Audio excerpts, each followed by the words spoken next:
bien salut à toi toutes, ici Vakemox. Aujourd'hui on se retrouve pour une nouvelle vidéo. Donc on se retrouve sur le Fixie. Donc cette vidéo tant attendue on va dire. J'ai mis un moment à faire parce que tout simplement le temps est pas au rendez-vous. Rien que là je suis sorti parce qu'il fait beau. Mais il y a un vent pas possible, donc j'espère que ça vous gênera pas trop au niveau du son. Donc voilà, donc aujourd'hui on va parler du Fixie. Donc le projet qui a duré un peu plus d'1 an. On a commencé, la première vidéo est sortie le 2 janvier. Et elle s'est terminée donc le 2 décembre, la dernière vidéo. Donc environ 1 an ça a duré. Est-ce qu'on n'irait pas aider le monsieur en détresse? Allez, on va y aller. Bon, vous avez besoin d'aide ou pas? Non, c'est tout bon? Ah, il y a les champs qui perdent. Ça perd un peu? Quand j'ai bon, je suis fait dans les cailloux. Ah oui, bah oui, d'accord. Ouais, un peu là. Les gens qui tout quand même, moi. Bon, pas de problème. On a tellement l'habitude de plus avoir des gens comme ça maintenant. Et voilà, comme vous venez de le voir, en fait, je viens de m'arrêter pour aider quelqu'un. Parce qu'il était un peu au bord de la route avec son vélo. Et vélo retourné, donc du coup je suis allé voir s'il avait besoin d'aide. Donc n'hésitez pas à faire de même. Je sensibilise un peu les gens, ouais, j'aime bien. Non, n'hésitez pas à faire de même si vous croisez quelqu'un qui est qui est pas dans le besoin mais qui a peut-être besoin de votre aide, ça on sait pas. Donc voilà, donc c'était juste pour vous dire ça. En tout cas, je tenais à vous remercier pour la dernière vidéo. Donc la dernière vidéo donc, où je vous apprends que j'arrête le vélo. Même si c'est pas tout à fait vrai, je suis d'accord que le titre était un peu attractif, on va dire. Parce qu'on a fait 3,5 000 vues, je vais dire millions mais pas encore. En une semaine à peu près. Donc merci à vous. J'ai vu qu'il y avait pas mal de personnes qui étaient plutôt partants pour que je passe à l'enduro, qui attendaient ça. Du coup bah moi j'attends que le canyon parte. Et puis après on passera à l'enduro tout simplement. Donc il faut savoir que j'ai acheté ce vélo, donc le vélo sur lequel j'ai rénové le Fixie en fait. La base, je l'ai acheté 15 € chez un particulier.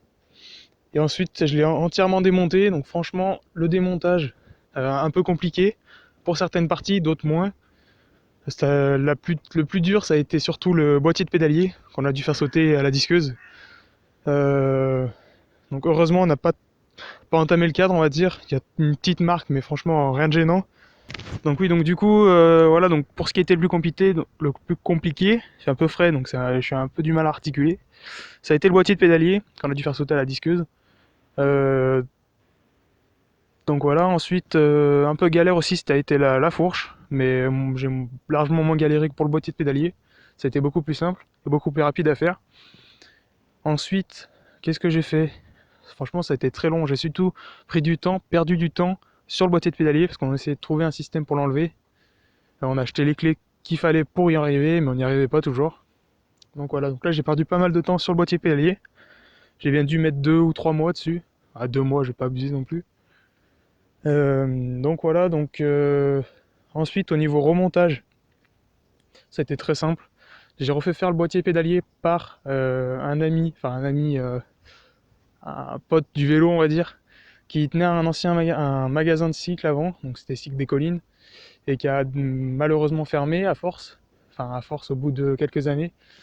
Donc voilà, donc je l'ai refait faire par lui. J'ai refait faire mon boîtier de pédalier par lui. Donc il m'a fait ça très rapidement. Et ensuite j'ai remis un nouveau boîtier pédalier dessus. J'ai eu de la chance parce que le cadre était pas trop vieux. Donc on trouvait encore des boîtiers de pédalier qui s'adaptaient quoi tout simplement sur ce cadre. Et ensuite tout ce qui est roulement et tout, j'ai tout refait moi-même. Et voilà, donc aussi tout ce qui est roulement au niveau de la fourche, jeu de direction et tout. Donc j'ai tout nettoyé, tout dégraissé, tout le bordel. Après en y remontant j'ai tout regraissé bien sûr. Et la surprise, quand j'ai démonté la fourche, quand je l'ai fait tomber, c'est que le pivot était tout plein de rouille. Enfin, pas de rouille, des points de rouille, on va dire, et un peu de terre. Il y avait un peu de terre dedans, des petits graviers. Enfin, c'était bizarre d'avoir ça dans un pivot de fourche. Ensuite, qu'est-ce que j'ai fait? Donc, j'ai bien sûr poncé le cadre. Alors ça, franchement, ça a été le truc le plus long à faire. Je me rappelle, donc c'est cet été, pendant les vacances, là. Je me levais tous les matins, je me levais à 6 pour partir rouler en route tous les matins, enfin un matin sur deux c'était, pour partir faire de la route tout simplement pour rouler. Et ensuite quand je rentrais, donc c'était aux alentours de, je sais même plus, 10 heures, 9-10 heures à peu près, je roulais 2 heures, voire plus, ça dépendait des fois. Et, dès que je rentrais, hop, je me mettais sur le vélo, je commençais à le poncer. Donc j'ai fait comme plusieurs techniques comme vous avez pu le voir. Et donc la plus longue, mais celle qui marchait le mieux, ça a été le ponçage avec le papier ponce. Donc du coup voilà, donc le cadre à poncer ça a été assez long à faire. Mais bon, à force on y arrive quoi. Ensuite, j'ai pas fait la fourche. Enfin la fourche je l'ai faite à moitié je crois. J'ai pas fait les zones les plus compliquées comme j'allais la repeindre. Donc voilà, là je me suis pas plus tracassé que ça. Tracassé, ouais c'est vrai. Et j'ai aussi nettoyé, enfin poncé, vite fait le boîtier de pédalier, comme j'allais le repeindre. C'était pas forcément gênant. Et c'était vraiment une galère à faire, du coup j'ai préféré le repeindre directement par-dessus. Je m'excuse encore si je regarde pas trop la caméra, mais c'est assez compliqué de rouler, de parler, et de parler et de rester droit quoi, rester sur la route. Ensuite j'ai acheté donc une paire de roues. Donc ça c'était fin été, c'était juillet. Ouais, fin juillet peut-être, je sais plus. On revenait d'une sortie enduro avec mon pote là, on était parti. C'est la sortie d'ailleurs où on se perd dans les bois. Je vous la mettrai peut-être à la fin de cette vidéo. Et en rentrant, donc j'avais rendez-vous à 4h ou 5h je crois, je sais plus quelle heure c'était, pour acheter donc cette paire de roues. Donc à un particulier pareil qui était très sympa et qui m'a expliqué pas mal de choses dessus sur le monde du fixie quoi tout simplement. Et donc du coup j'ai acheté cette paire de roues. Donc je vais pas vous cacher, je l'ai acheté 100€. Bon, après, c'est pas forcément de la super qualité, on va dire. Mais bon, pour le vélo, je n'allais pas mettre des 100 et des 1000 dessus pour celui-ci. Et ça fait vraiment le taf, quoi. Il n'y a rien à dire. Ça roule, quoi. Après, hein. On est sur des roulements à billes. Donc en gros, faut très souvent, ouais, enfin, vous m'avez compris, faut vraiment vachement faire gaffe. Donc vraiment le nettoyer, le regraisser.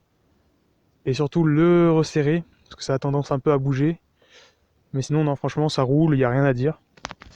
Ensuite, donc j'ai quasi gardé toutes les pièces donc du vélo, j'ai tout chez moi. Donc tout ce qui est dérailleur, tout ça, j'ai tout. J'ai tout gardé, ça sera vendu avec le vélo, je pense. J'ai laissé le guidon d'origine avec la potence. Enfin, tout est d'origine sur le vélo, enfin, sauf tout ce qui était frein, etc. À la place, donc comme vous avez pu le voir, j'ai mis un levier de frein Diacomp, Diacompé, je sais pas comment on dit. Donc c'était une paire de deux, non, une paire. Et du coup, j'en ai monté un à l'avant. Voilà, donc avec un étrier de frein Mich Performance, donc ça freine quoi, et que dire de plus, je ne sais pas. Voilà. Ensuite, la selle est d'origine. Comme un con, quand au tout début, quand je l'ai eu le vélo, donc j'ai commencé à le démonter. La selle, j'ai pas forcément fait gaffe à ce que c'était, et donc je l'ai légèrement éraflé sur le dessus, mais bon, il y a rien de grave. Et en gros, quand j'ai regardé à quoi ça correspondait au niveau prix, je me suis dit que j'aurais peut-être pas dû finalement la jeter comme ça. Parce que, enfin l'acheter, non, la déchirer, parce que j'ai pas fait gaffe à plus que ça ce que c'était, parce que ça vaut quand même 90 ou 100€, il me semble, la selle. Donc voilà, j'étais un peu deck quand j'ai vu le prix à la fin, mais bon, on fait avec, hein. Elle tient, donc bon, voilà, c'est juste le dessus qui est raflé. Donc voilà, en globalité, ce que j'en pense, donc comme je vous ai dit, j'ai voulu faire ce vélo pour voir ce que ça donnait le fixie d'avoir une vitesse, et quand on pédale dans un sens que ça avance, et quand on rétro-pédale, ça recule, tout simplement. Donc franchement, c'est bien sympa en fait, c'est vraiment un coup de pied du coup à prendre. Parce qu'au début c'est un peu galère, j'ai essayé 2-3 fois parce que là je suis en mode roue libre. En gros quand je pédale c'est comme un vélo normal quoi, quand je pédale ça avance et quand je m'arrête ça continue d'avancer quoi. Pour éviter de me casser la gueule. Et ouais donc en mode pignon fixe, c'est vraiment galère franchement, c'est à tester. En plus j'ai un pignon, je sais même plus, je crois que c'est un 16 dents. Et ma couronne est à... Je sais même plus ce que c'est comme couronne. Je crois que c'est la grosse ou la petite que j'ai gardée. En gros, ça fait quand même pas mal forcer. Et c'est un peu galère, mais c'est une habitude à prendre. Donc voilà, donc franchement, ça, gros point fort là-dessus. Je voulais tester, du coup j'ai réussi, ça a marché. Et franchement, c'est nickel. J'ai rien à dire. Ensuite, au niveau du vélo, qu'est-ce que j'en pense une fois terminé, c'est que c'est propre. Franchement, pour ce long que c'est moi qui l'ai fait, enfin qu'il est renettoyé, qu'il est remonté. J'en suis très content. Après ça peut être beaucoup mieux bien sûr, rien qu'au niveau de la peinture, parce que bon c'est fait par moi, par mes soins, donc c'est pas fait par un professionnel. Comme vous avez pu le voir peut-être sur les vidéos, des fois ça coulait un peu. Mais bon voilà, c'était la première fois que j'ai utilisé une bombe de peinture, donc bon, fallait bien commencer quelque part. Après au niveau de la position, sur le vélo on est franchement super bien posé. En plus il y a quelque chose que j'adore, c'est ça fait aucun bruit quand on roule avec. Et ça franchement c'est un super point. Donc voilà, et après ensuite il y a quelque chose que j'aime bien dessus, c'est surtout qu'une fois poncé, au niveau des soudures, eh bien on voit une couleur dorée qui apparaît. Et franchement ça j'aime beaucoup, ça rend super bien sur le vélo, j'adore. Ça fait un petit style. Et donc ça franchement c'est l'une des choses que je préfère sur ce vélo je crois. Donc voilà. Après, je vais vous donner mon avis par rapport à ce projet, si vous pouvez le faire ou pas, si vous hésitez à vous lancer, si vous hésitez ou si vous l'avez tout simplement pas fait, si vous voulez essayer. Alors franchement, si vous avez le temps à passer dessus, bon moi je l'ai fait en un an donc j'avais beaucoup de temps c'est vrai, et non franchement si vous avez du temps à passer, à perdre, et ben faites-le, achetez un vieux vélo, rénovez-le, bon peut-être pas en finion fixe, enfin comme vous voulez quoi, mais franchement, comment dire ça, c'est pas que ça entraîne mais ça nous apprend des choses, comme c'est des vieux vélos, on apprend pas mal de choses dessus, ça change beaucoup de ce qui peut exister maintenant, rien qu'au niveau de la mécanique. Par exemple, rien que pour le jeu de direction, c'est rien à voir de ce qu'on a maintenant. C'est beaucoup plus complexe à démonter, je trouve. Après, c'est mon point de vue, donc je sais pas. Mais franchement, ouais, si vous hésitez, n'hésitez pas plus longtemps, lancez-vous. Et vous, moi, je sais que j'ai mis à peu près moins de 400 euros peut-être dessus. En comptant tout ce qui est peinture, parce qu'il y avait beaucoup de matériel que j'avais pas, comme c'était le premier. Et en comptant tout ce qui est peinture, tout ça, ouais, j'en ai à peu près pour ouais, 400 euros.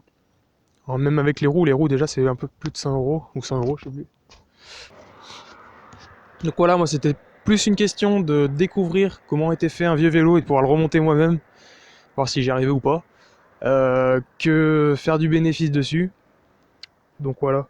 Donc pour le moment, il est sur le bon coin, parce que moi il va pas me servir à grand chose, comme je suis pas forcément dans une grande ville. Là comme vous voyez, je suis un peu dans la Cambrousse aussi. Bon là c'est vrai que je suis en retrait par rapport à la ville qui est, qui est à côté de chez moi. C'est simplement pour être tranquille. Donc voilà, donc j'espère encore que ce projet vous a plu pendant cette année 2017. Quand je pense qu'au début d'année, quand j'ai commencé le projet, j'allais dire que ça durera qu'une partie de l'année. Et en fait non, ça a tenu toute l'année. Donc voilà, donc que vous avez été un peu plus de... Je regardais les vidéos là hier, j'ai un peu plus de 1000 vues sur chaque vidéo, sachant qu'il y en a qui sont à 3000. Mais en moyenne, elles ont largement plus de 1000 vues. Donc franchement, merci à vous, je vois que ça vous a quand même bien plu. Donc voilà. Donc n'hésitez pas à vous abonner, ça a été à mon avis la dernière vidéo sur un vélo de type ville ou course. Parce qu'à mon avis, ouais, j'en aurais pas avant très longtemps, parce que le route je l'ai vendu. Et lui, bah s'il part, il part. Et en gros maintenant ça va être mise à l'enduro. Et puis on va voir comment ça va se passer. À mon avis ça risque d'être bien cool. Donc je tiens encore à vous remercier pour le nombre de vues sur la dernière vidéo. Vous avez été quand même pas mal à répondre même en commentaire. Je crois qu'il y a un peu plus de 60 commentaires qui me proposent donc des marques de vélo. Donc je vais pas dire que mon choix est fait encore, mais il concrétise. On verra quand j'aurai vendu mon vélo ce que je fais ou pas. Donc voilà, donc je vous laisse vous abonner à la chaîne YouTube. Et puis je vous résumerai 2-3 petits trucs peut-être à la fin. En tout cas, moi ça a été une super expérience de réaliser ce vélo à partir d'un vieux vélo de route. Franchement c'est top à faire. Donc voilà, donc moi je vous laisse sur ces quelques plans que j'ai tournés juste avant. Et puis je vous dis à la prochaine. Allez, salut!